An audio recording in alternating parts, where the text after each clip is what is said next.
온 세상이 혼란에 있습니다. 또 그것은 곧 위기를 말합니다. 거의 절망에 가까운 그런 시간을 온 세상은 겪고 있습니다. 이때 예수 그리스도로 통한 소망의 빛이 여러분 가정과 모든 생업장 위에 임하는 축복의 절기가 되기를 진심으로 기원합니다. 그래도 금년에 새 가족들이 좀 오셨는데 예배도 제대로 못 드릴 때 우리 임문규 장로님은 버지니아 쪽에서 내려오셨는데 사랑하는 가족 떠나보내고 따님이 있는 여기 BP에서 오랫동안 일하는 따님 댁으로 내려오셨는데 임문규 장로님은 저 연세에 꿈이 있습니다.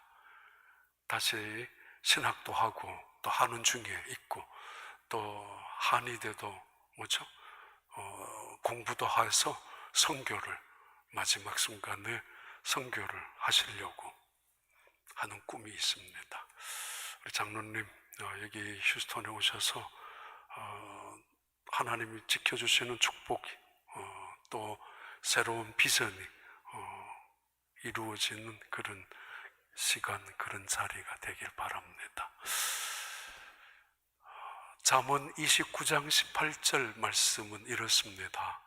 묵시가 없으면 백성이 방자히 행하거니와 율법을 지키는 자는 복이 있느니라. 꿈이 없으면 그 백성은 망한다라는 말이기도 합니다. 비전이 없는 사람은 결국은 아무렇게나 인생을 살아가는 것이고 경박하게 그리고 무례히 이 땅에서 행할 수밖에 없다라는 의미이기도 합니다. 그리고 율법을 지키는 자는 복이 있다라고.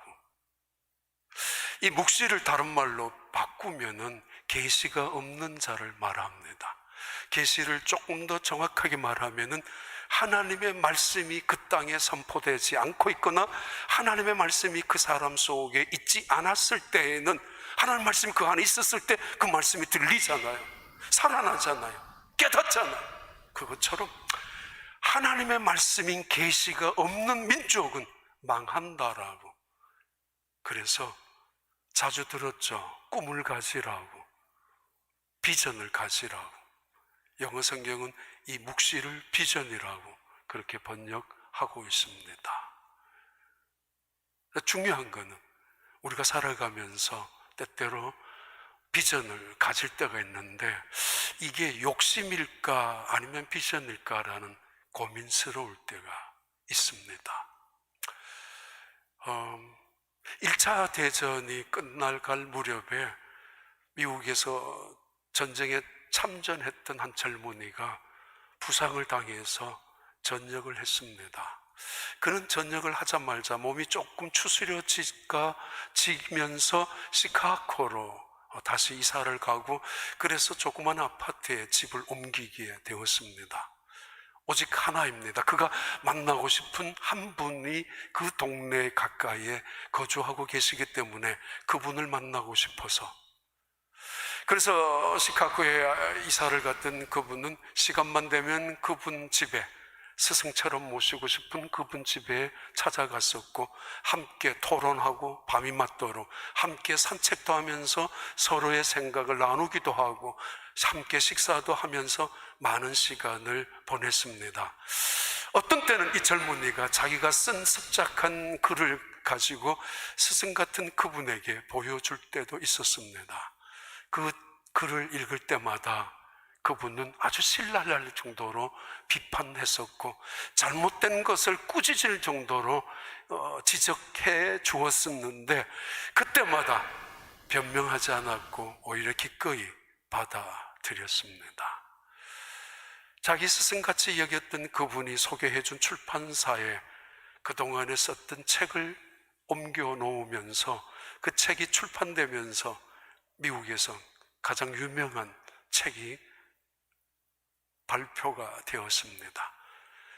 그 책 이름이 태양은 다시 떠오른다. The sun also rises. 태양은 역시 떠오른다라는. 그러면서 그분은 전 세계의 유명한 작가로 등단하게 되었습니다. 그 사람은 바로 미국에서 자부심처럼 자랑스럽게 여기는 어네스트 헤밍웨이입니다. 그가 그 아파트, 다른 거 하나도 보지 아니하고 그 아파트에서 조금 떨어진 그 스승을 만나고 싶어서 그 아파트를 얻었던 그분, 그 옆에 살고 있었던 그분은 소우드 앤더슨이라는 그 당시에는 가장 유명한 작가 중에 한 명이었습니다. 요즘 같으면은 이분은 멘토였고, 그리고 요즘 같으면 그 헤밍웨이는 멘티로 멘토링을 받았던 것입니다.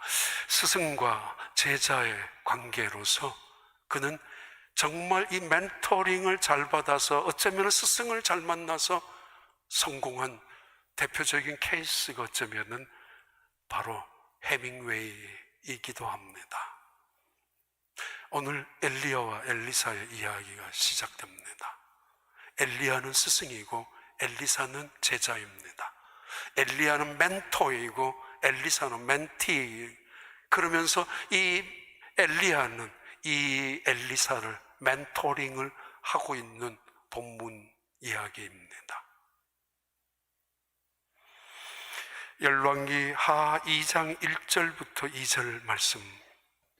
여호와께서 회오리 바람으로 엘리야를 하늘로 올리고자 하실 때에 엘리야가 엘리사와 더불어 길갈에서 나가더니 엘리야가 엘리사에게 이르되 청하건대 너는 여기 머물라 여호와께서 나를 베델로 보내시느니라 하니 엘리사가 이르되 여호와께서 살아계신과 당신의 영혼이 살아있음을 두고 맹세하노니 내가 당신을 떠나지 아니하겠나이다 하는지라. 이에 두 사람이 베델로 내려가니 몇 년이 지났는지는 정확히 알 수 없지만은 엘리야는 어느 날 하나님이 자신을 부른다는 사실을 알았습니다. 이것을 알았던 엘리야는 그 많은 제자들, 그 중에서 엘리사를 남겨두고 조용히 마치 코끼리가 죽음이 다가오면은 혼자 숲속 깊은 곳으로 들어가서 죽는 것처럼 이 엘리야는 하나님이 부르시는 것을 직감하면서 떠나가려고 하는 그때에 엘리사가 엘리야를 따라다니기 시작합니다. 4절과 6절은 똑같은 말의 반복입니다. 엘리야가 그에게 이르되 엘리사야 청하건대 너는 여기 머물라 여호와께서 나를 여리고로 보내시느니라. 엘리사가 이르되 여호와께서 살아계신가 당신의 영혼이 살아있음을 두고 맹세하노니 내가 당신을 떠나지 아니하겠나이라 하니라. 그들이 여리고에 이르매 엘리야가 또 엘리사에게 이르되 청하건대 너는 여기 머물라 여호와께서 나를 요단으로 보내시느니라 하니. 예, 됐습니다. 길갈에서 출발한 엘리야, 다시 베델로 도착했고 베델에 도착했었던 엘리야, 요단강까지 올라가게 되는데 이 먼 거리를 엘리사가 따라다닙니다. 왜요? 그에게 부탁하고 싶은 이야기가, 원하는 기도의 제목이 있었기 때문입니다. 9절부터 10절까지 나오는 말씀이죠. 건너매 엘리야가 엘리사에게 이르되 나를 내게서 데려감을 당하기 전에 내가 내게 어떻게 할지를 구하라. 엘리사가 이르되 당신의 성령이 하시는 역사가 갑절이나 내게 있게 하소서 하는지라.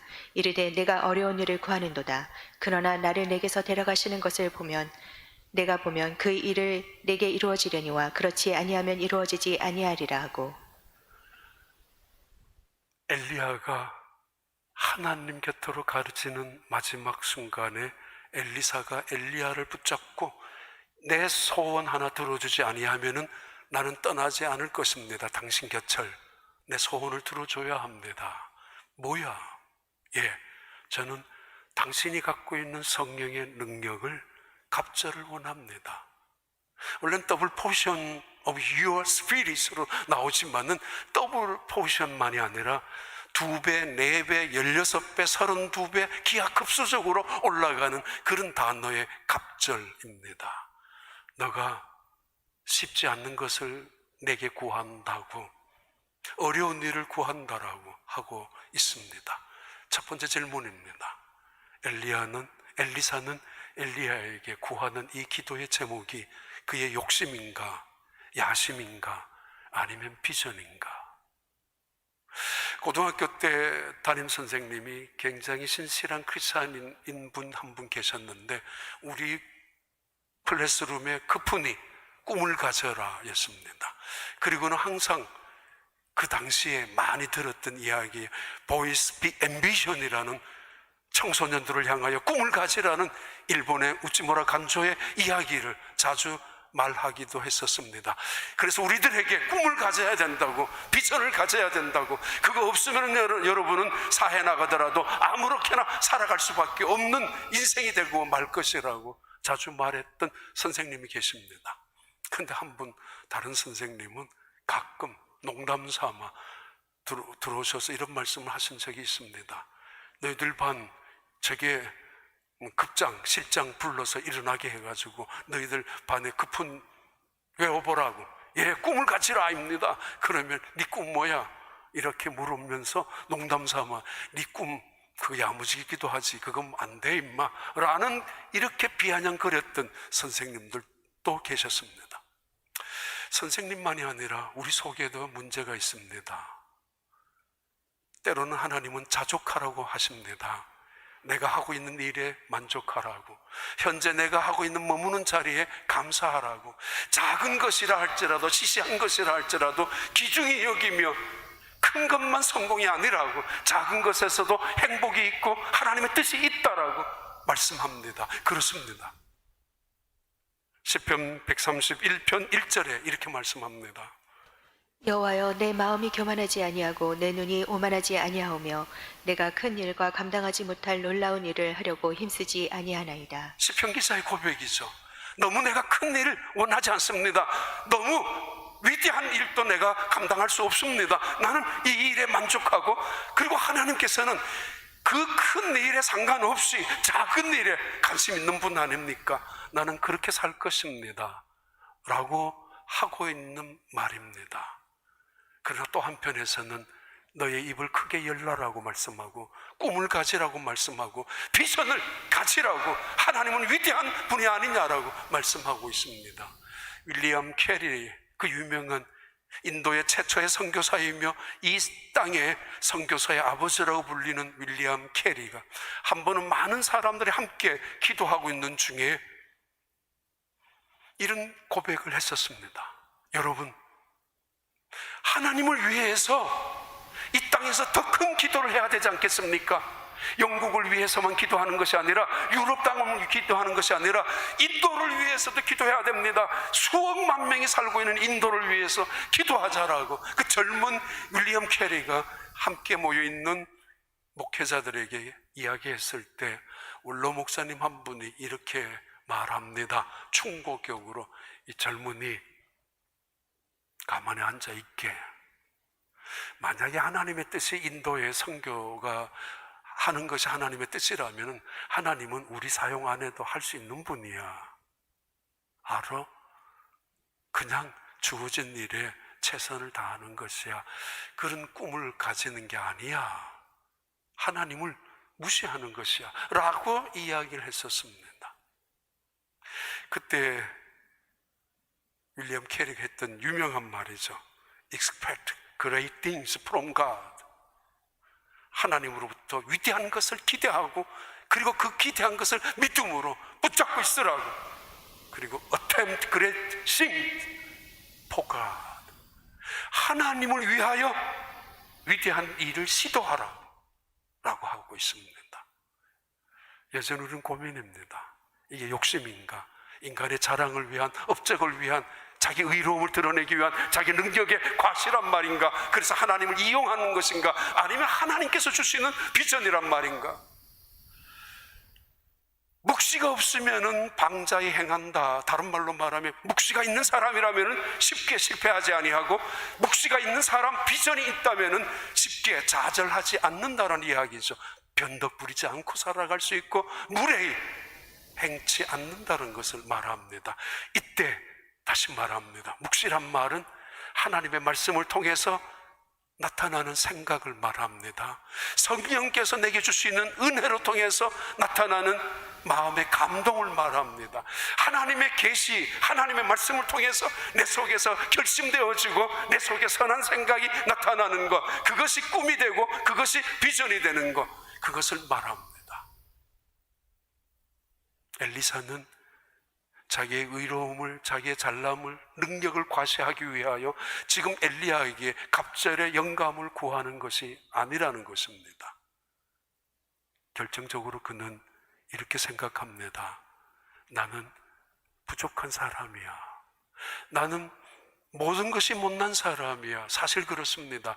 선지학교도 있었지만 선지학교에 가서 배워본 적이 없는 수많은 선지자 생도들이 있었지만 생도들과 함께 생활해 본 적도 없는 이 엘리사, 논을 갈다가 밭에서 소를 갈다가 소를 이끌다가 그냥 부림을 당한 사람이 엘리사란 말입니다. 그런 부족하기 짝이 없습니다. 그런데 그의 전임자 스승은 누구예요? 엘리야입니다.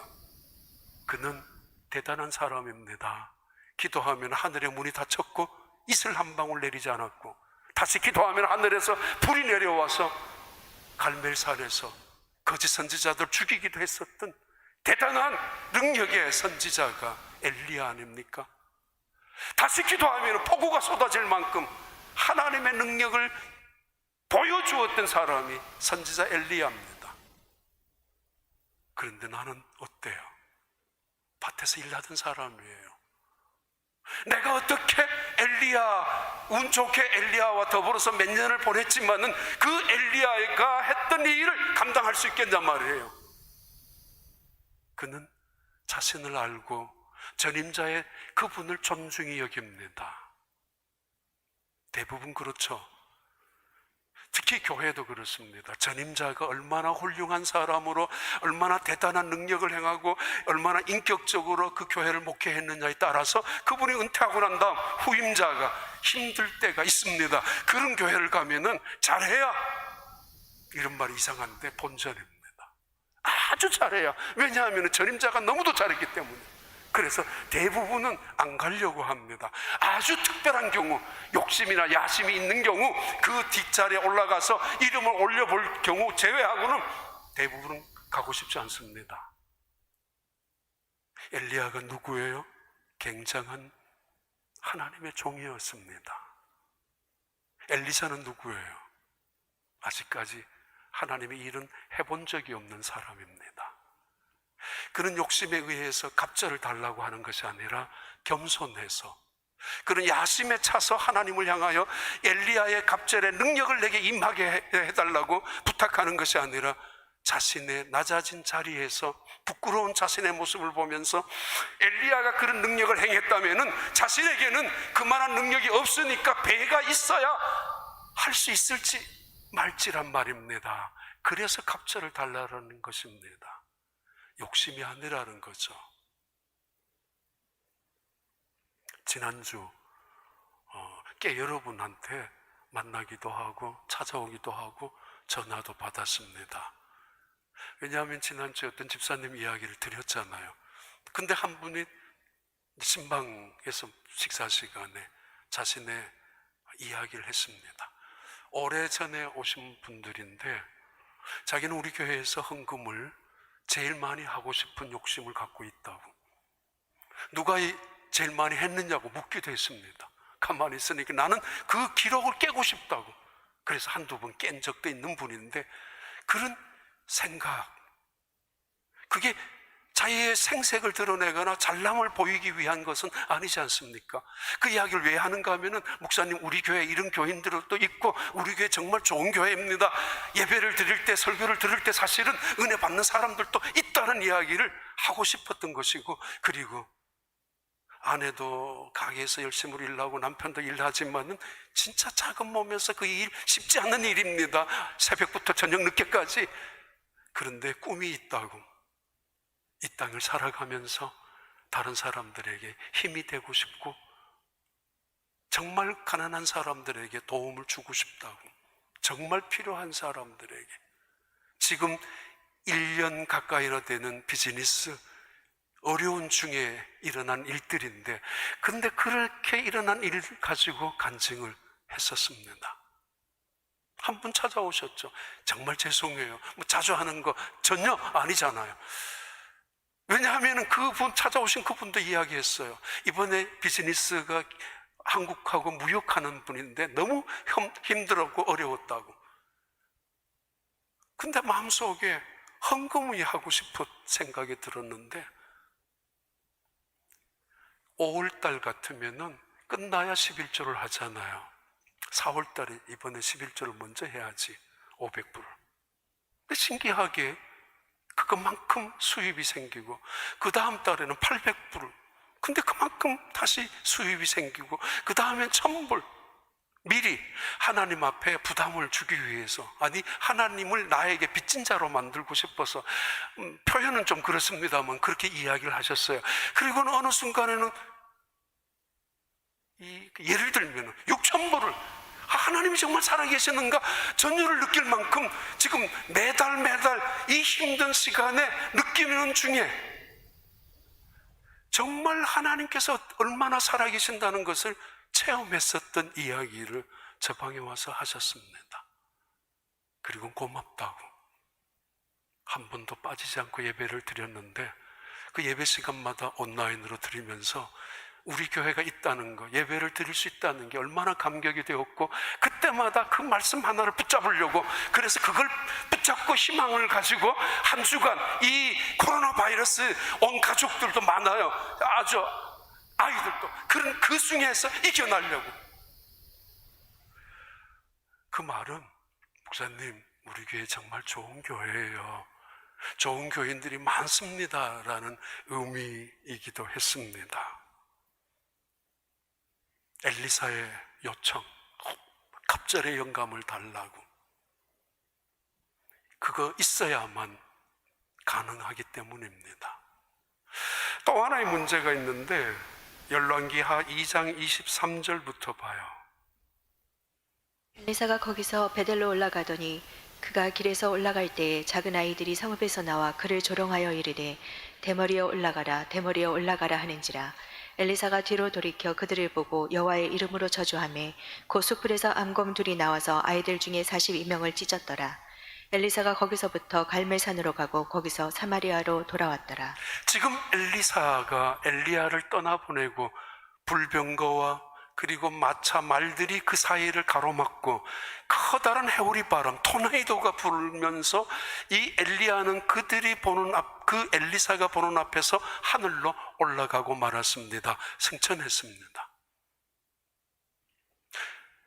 승천한 이 이야기는 이 땅에 그의 수고가 헛되지 않았다라는 것을 인식시키는 것이고, 그리고 이 땅보다가 또 다른 세상, 영원한 세상이 있다라는 영원한 가치를 보여주는 것이고, 동시에 우리에게도 하늘나라 그 어딘가, 1000억 개나 넘는 이 우주의 별 어딘가에 예수님이 그 제자들 앞에서 승천하셨든지, 만약에 예수님께서 아직까지도 승천하지 아니하셨다면 온 세상에 귀신처럼 돌아다니고 계실 텐데, 그분은 오신 곳이 분명하기에 오신 곳으로 다시 돌아가신 거 아닙니까? 그리고 그 나라가 분명히 존재하기에, 영원한 영적인 나라가 말입니다, 우리에게도 보여주고 있죠.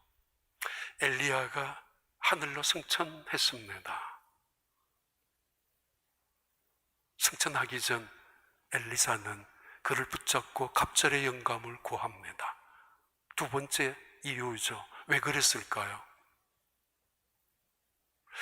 이 시대에 과학을 원하는 제4차 산업시대이고, 이 시대에 빅데이터 하나만 가지고 얼마든지 모든 것을 조작하고 모든 것을 판단할 수 있습니다. 로봇 전자시대 속에서, 최첨단 시대에서, 과학의 시대에서 말입니다. 이 시대에 무엇이 필요합니까? 엘리사는 빅데이터를, 기술을, 유능한 스텝을 찾는 것이 아니라 그는 성령의 갑절을 구합니다. 아니 이 시대에 무슨 성령이에요? 기계적인, 아니 최첨단의 과학의 시대에, 문명이 발달한 이 시대에 스마트폰 하나면 충분히 모든 문제를 해결할 수 있고 모든 정보를 가질 수 있고, 순식간에 이 땅에서 아니면 저 지구 반대편과 사람들과 대화할 수 있는 그런 과학의 시대에 무슨 성령의 말입니까? 근데 엘리사는 성령을 구합니다. 왜요? 그 시대가 악하기 때문에. 얼마나 악했어요? 엘리사가 엘리야를 보내고 나서 동네를 지나오는데 젊은 아이들이, 이제 막 성인식을 마친 15살 정도 된 아이들이 100여 명이 모여 있었는지 50명이 모여 있었는지 모여 있다가 엘리사가 지나가니까 조롱합니다. 대머리요 대머리요 대머리요. 그리고 덧붙이죠. 너도 올라가라, 너도 올라가라고. 엘리야가 승천했다는 사실을, 소문을 들었던 이 아이들, 뉴스를 통해서 들었던 이 아이들은 그 사실을 쇼로 생각하고 있고 우습게 조롱하고 있습니다. 너의 스승이 하늘로 올라갔다고? 웃기지 마라. 지금까지 이 아이들은 뭘 배우고 있었어요? 뭘 보고 있었어요? 스승 엘리야가 하늘로 올라가는 그 이야기를 듣고 마지막 쇼였다고, 퍼포먼스였다라고 조롱하고 있는 이 아이들. 엘리사는 그 아이들을 저주하니까 숲속에서 곰이 나와서 그 아이들을, 조롱하고 있는 그 아이들을 찢어서 죽게 했습니다. 아니, 어떻게 그렇게 잔인할 정도로 해야 되는가? 그런 시대이기 때문입니다. 불과 몇 년 지나지 않았지만은 엘리야의 시대보다가 엘리사의 시대는 훨씬 더 완고 완악 패역한 시대였습니다. 그 시대에 필요한 것이 뭘까요? 유능한 일꾼일까요? 능력일까요? 아니면 기술적인 많은 자료들, 정보 수집이 필요할까요? 그는 성령을 원합니다. 사도 바울이 사도행전 19장에 에베소 교회 성도들을 만났을 때 첫 번째 물었습니다. 당신들 예수님 믿을 때 성령을 받았습니까? 아니, 성령을 받은 적이 없는데, 성령이란 말을 들은 적도 없다고. 뭐야? 사도 바울이 안 그래도 봤어요. 그들의 예배 태도, 그들의 말하는 태도, 그들의 섬기는 거 보니까 아무래도 성령을 체험한 사람, 성령의 은혜 속에서 예배하고 찬양하고 성령의 역사 속에서 봉사하는 것이 아니거든. 뭔가 달랐거든.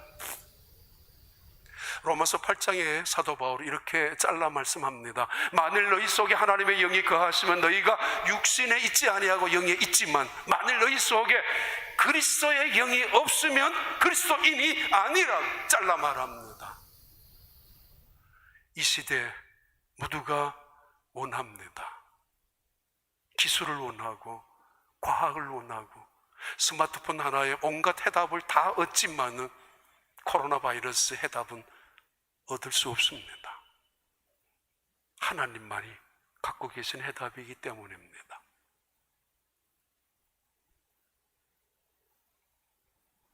이 한국의 유명한 영화 배우 여자분이 대담하는 이야기를 들은 적이 있는데, 어렸을 때 국민학교 1학년, 2학년 때 아버지하고 같이 들판에 소를 끌고 나갔었다고 합니다. 소를 끌고 소를 먹이고 있는데 소풀을, 근데 아버지가 딸 아이한테 너 이게 고삐를 꼭 잡고 있어야 돼. 내가 저기 잠깐 시냇가에 내려가서 목욕이라도 세수라도 하고 올 테니까 잠깐 기다려. 그래도 손 놓으면 안 돼. 이 손은 너 언니 시집 미천이야 라고 이야기를 하고 내려가셨습니다. 근데 갑자기 여름에 천둥과 번개가 치면서 소낙비가 쏟아지니까 이 소가 뛰면서 막 언덕을 향해서 달려갔습니다. 이 아이가 이 소 고삐를 놓으면 될 텐데 놓지를 못하고 붙잡아 맸습니다, 손목에. 그리고 더 이 달려가니까 자기 몸에도 붙잡아서 끌려가듯이 했습니다. 놀란 이 아버지가 이 아이 딸을 보면서 큰 소리로 말했었다고 하죠. 손을 놓으라고, 소고삐를 놓으라고, 놓아. 그때 이 아이가, 어린 아이, 지금 9살, 10살도 안 된 그 아이가 아빠한테 그랬대요. 그 영화 배우가 된 여자 그분이 못 나유 그랬대. 죽어도 못 나유 그랬었대요. 우리 언니 시집 가야 될 미천 아내예요. 그러면서 넘어져서 돌불에 넘어져서 깨지고 옷이 다 찢어지고 그러면서 달려가다가 끌려가죠. 피투성이가 된 채로 끌려가면서도 못 나유 그랬었대요. 기억나는 분 없어요? 야곱. 하나님과 씨름할 때 이야기했잖아요. 이 밤에 당신이 나에게 축복하지 아니하면 난 당신을 여기에서 한 발자국도 옮기지 못하게 할 것이라고, 한 발자국도 못 가게 하겠다고. 엘리사가 지금 엘리야를 따라다니고 있습니다. 길갈에서 베델에서 여리고, 여리고에서 요단강까지 따라다니면서 당신이 내게 원하는 게 뭐냐고요? 성령이잖아요. 성령의 갑절을 주시지 않는다면 나는 당신을 보내지 못하겠습니다. 당신을 떠날 수 없습니다 라고 메어 달리고 있습니다. 이 시대에 무엇을 원하십니까? 다음 달에 연말 특별 새벽 기도회 합니다. 해야 될 것 같았어요.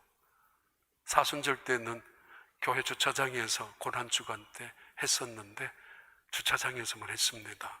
이번에는 본당 안에서 할 생각입니다. 주제는 갑절의 영감을 달라고. 성령으로 아니하고는 이런 일을 할 수 없다라고 스가랴 말씀을 주제로 기도회를 가지려고 합니다. 여러분, 이 시대 살아가면서 혼란과 위기 속에 살면서 무엇을 원하십니까? 무엇이 더 필요합니까? 여러분에게 부족한 것이 무엇입니까? 지새끼들은 고양이만 만나면 도망갑니다. 다들 이야기합니다. 지새끼가 훨씬 더 빠르고 더 영악스러울 만큼 머리가 좋다고. 지금 사람들이 많이 없었기 때문에 우리 교회도 지를 많이 잡고 있습니다. 여러 구석구석에 지금 틀을 놓고. 이 지들이 고양이만 보면 도망가는 이유는 고양이 눈빛에 때문이라고 합니다. 고양이 눈에서 나오는 눈빛 때문에. 성령의 사람, 사탄이 우리를 보고 도망가는 거, 지새끼 마냥 도망갈 수 있는 사람이 되는 거는 우리가 성령의 사람이, 그것도 갑절의 성령의 사람이 이 시대를 살아갈 때 성령의 능력이 내 위에, 성령이 함께 내 옆에, 성령이 내 안에, 에피라고 하고 파라라고 하고 N이라고 말합니다. 위에서 임하는 성령은 능력이고, N으로 말하는 것은 위로와 감동이고, 옆에 있는 것은 떠나지 않은 보혜사 성령을 말합니다. 그 성령이 이 시대를 살아가는 우리에게 절실히 필요할 때라고 믿지 않습니까? 엘리사는 그래서 성령을 원합니다. 그리고 마지막 이 말씀 속에 하나 읽고 지나갈까요? 열왕기하 13장 17절 19절. 이르되 동쪽 창을 여서서 하여 곧 열매 엘리사가 이르되 쏘소서 하는지라. 곧 소매 엘리사가 이르되 이는 여호와를 위한 구원의 화살 곧 아람에 대한 구원의 화살이니 왕이 아람 사람을 멸절하도록 아벡에서 치리이다 하니라. 또 이르되 화살들을 잡으소서 곧 집음에 엘리사가 또 이스라엘 왕에게 이르되 땅을 치소서 하는지라. 이에 3번 치고 그친지라. 아람 나라가 자꾸 침략을 해왔을 때 지금 이스라엘 민족의 왕이 엘리사한테 찾아왔어요. 찾아왔는데 엘리사가 지금 죽기 직전, 임종 직전이에요. 도와달라고, 당신이 죽으면 큰일 난다고. 그러니까 엘리사가 창문을 열어놓고 그러면은 화살 그걸 가지고 땅에 치라고. 그러면 하나님께서 당신 도와주실 것이라고. 이때 왕이 1번, 2번, 3번만 쳤습니다. 죽음 직전에는 엘리사가 얼마나 답답한지, 아니 얼마나 나라에 책임 있는 왕이라면은 백성을 건지려고 백성을 사랑하는 왕이라면은 이게 뭐야, 5번, 10번, 100번을 쳐도 모자랄 판에 3번밖에 못 치냐고 꾸짖는 것입니다. 이건 욕심이 아니죠. 책임이죠. 아니 사명이죠. 이거는 사랑이죠. 긍휼이죠. 나라를 위한, 민족을 위한 말이에요. 어찌하여 3번만 치느냐고. 품위 지키려고, 왕의 체면 지키려고. 아니라고, 더 치라고. 임종 직전에 엘리사가 했던 말입니다. 그래요. 마지막에 열왕기하 2장 5절부터 6절 봐요. 여리고에 있는 선지자의 제자들이 엘리사에게 나와 이르되 여호와께서 오늘 당신의 선생을 당신의 머리 위로 데려가실 줄을 아시나이까 하니 엘리사가 이르되 나도 아노니 너희는 잠잠하라. 엘리야가 또 엘리사에게 이르되 청하건대 너는 여기 머물라. 여호와께서 나를 요단으로 보내시느니라 하니 그가 이르되 여호와께서 살아계심과 당신의 영혼이 살아있음을 두고 맹세하노니 내가 당신을 떠나지 아니하겠나이다 하는지라. 이에 2 사람이 가니라. 3번째 마지막 질문입니다. 당신은 아웃사이더인가 인사이더인가? 라는 질문입니다.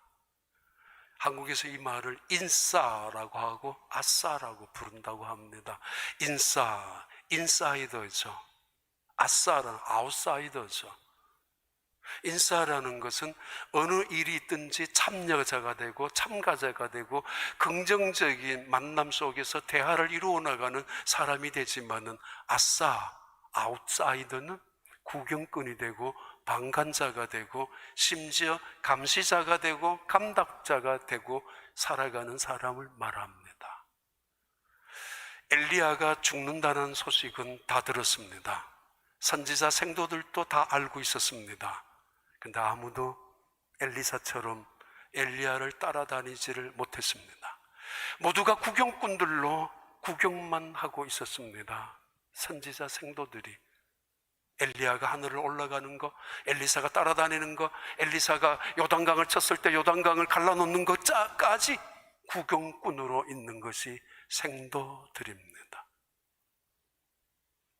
지난 한 주가 몇몇 분들이 전화 온 게 지난주에 집사님 이야기 때문에 더 이야기해 준 분들이에요. 온라인 예배를 보면서 깜짝 놀랄 만큼 은혜를 받은 적이 있다고.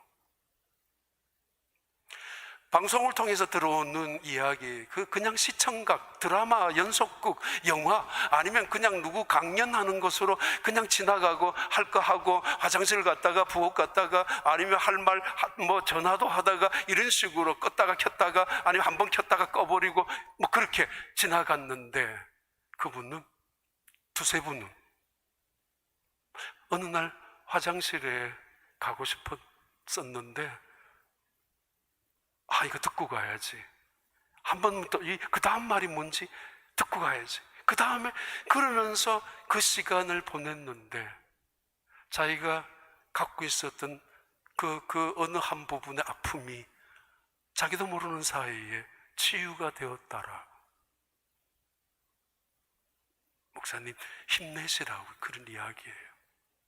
구경꾼으로 구경하며 시청자 마치 관광객처럼 관객들처럼 청중들처럼 보고 있는 것이 아니라 참여자로 들어가서 엘리야의 하나님이 누구인지 엘리야의 하나님은 어떤 하나님인지를 나도 나의 하나님으로 만들고 싶어하는 사람들 그런 태도였습니다.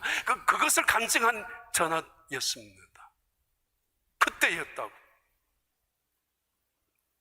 엘리사 그는 아웃사이더가 아닙니다.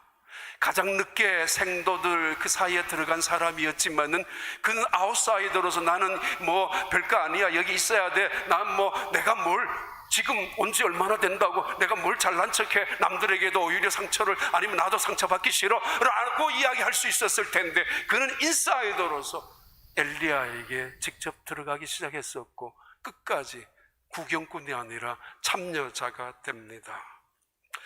열왕기하 2장 16절 18절 봐요. 그에게 이르되 당신의 종들에게 용감한 사람 50명이 있으니 청하건대 그들이 가서 당신의 주인을 찾게 하소서. 염려하건대 여호와의 성령이 그를 들고 가다가 어느 산에나 어느 골짜기에 던지셨을까 하나이다 하니라. 엘리사가 이르되 보내지 말라 하나 무리가 그로 부끄러워하도록 강청하며 보내라 한지라.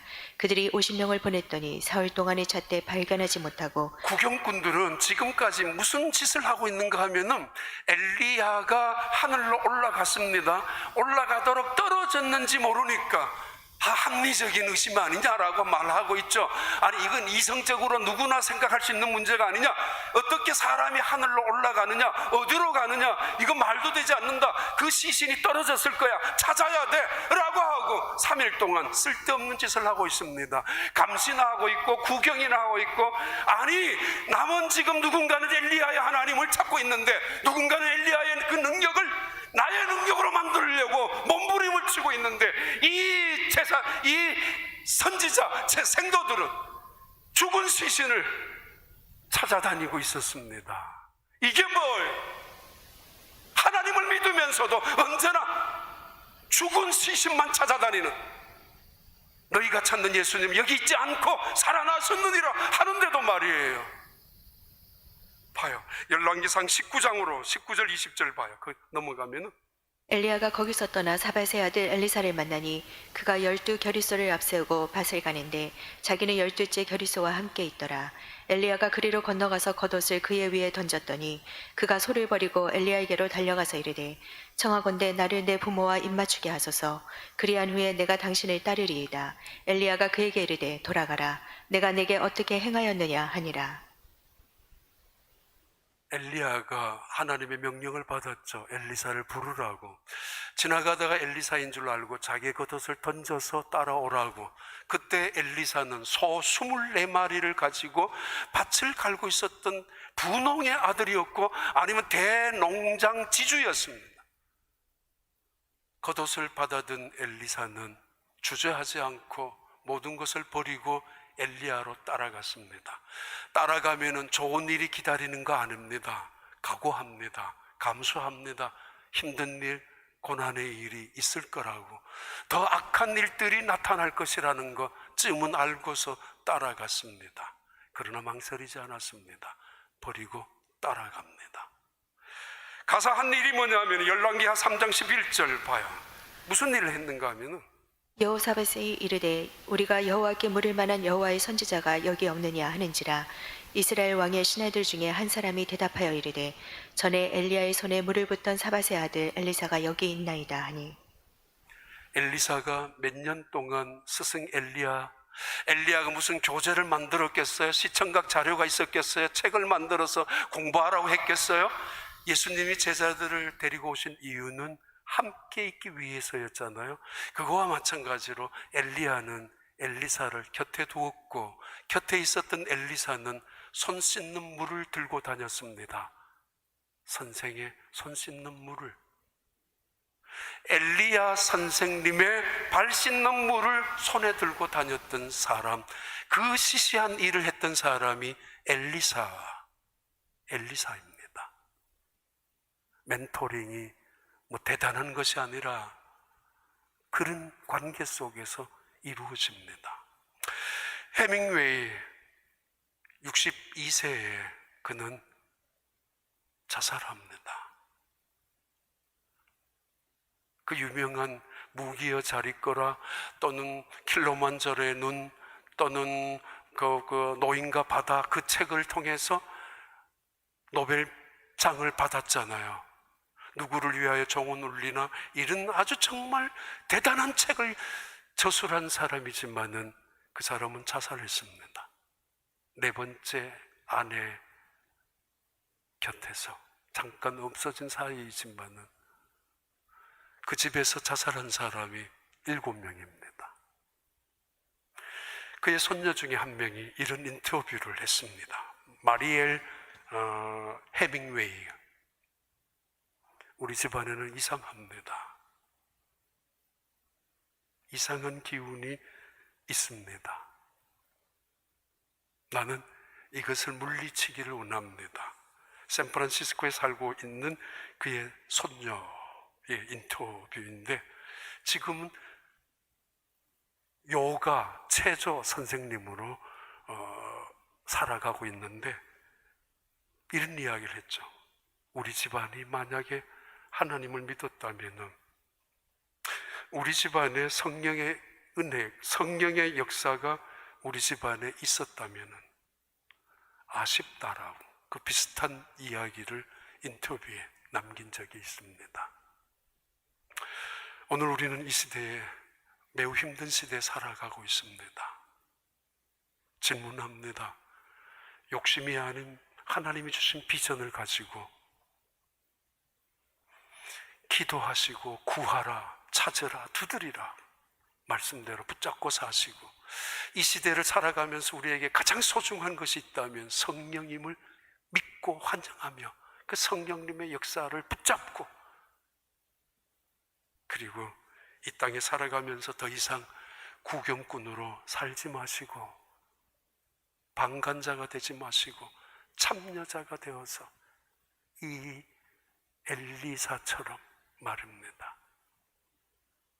하나님의 은혜, 하나님의 나라, 하나님의 역사를 체험할 수 있는 이 자리에서 서바이벌 문제만이 아니라 리바이벌이라는 부흥을 가지고 서바이벌의 문제가 어떻게 생존하고 어떻게 지나가고 어떻게 과연 버티느냐가 아니라 그것을 뛰어넘는 콜링으로, 하나님이 주신 사명으로, 은혜로 이 시간을 버텨나가는, 아니 이겨나가는 은혜로 살아가는 여러분들이 되시기를 진심으로 축복합니다.